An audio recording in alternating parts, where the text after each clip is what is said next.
नमस्कार, आप देख रहे हैं मेरा हक मेरा देश। आइए नजर डालते हैं इस वक्त की बड़ी खबर पर। आईटी क्षेत्र में नौकरी का बम्पर मौका।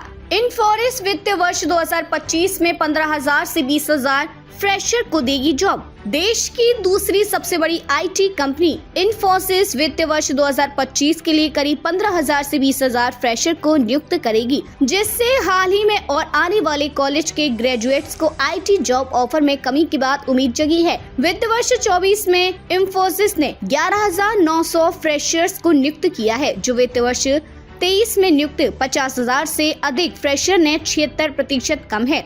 18 जुलाई को कंपनी की पहली तिमाही आय सम्मेलन में बोलते हुए इनफोसिस के मुख्य वित्तीय अधिकारी CFO जयेश संगराजका ने कहा, पिछले कई तिमाहियों में हम चुस्त भर्ती आधार पर आगे बढ़े हैं। हम कैंपस के अंदर और बाहर से फ्रेशर्स को नियुक्त करते हैं। इस तिमाही में हमारे पास 2,000 लोगों की शुद्ध गिरावट आई, जो पिछली तिमाहियों की तुलना में कम थी। हमारा उपयोग पहले से ही 85% पर है, इसलिए हमारे पास बहुत कम गुंजाइश बची है। जैसे ही हम विकास देखना शुरू करेंगे, हम भर्ती पर विचार करेंगे। उन्होंने कहा, हम इस साल 15,000 से 20,000 फ्रेशर को नियुक्त करने की योजना बना रहे हैं, जो इस बात पर निर्भर करेगा कि हम विकास को किस तरह देखते हैं। हालांकि उन्होंने पहली तिमाही में नियुक्त फ्रेशर्स की संख्या नहीं बताई। इस बीच टाटा कंसल्टेंसी सर्विसेज वित्त वर्ष 2025 में लगभग 40,000 फ्रेशर्स को नियुक्त करेगी, जिनमें से उसने पहली तिमाही में लगभग 11,000 प्रशिक्षुओं को नियुक्त किया है। पहली तिमाही तक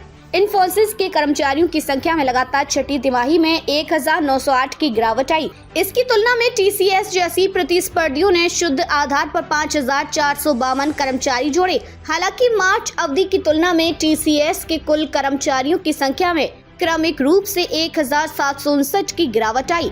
HCL टेक के कर्मचारियों की संख्या में क्रमिक रूप से 8,080 की गिरावट आई।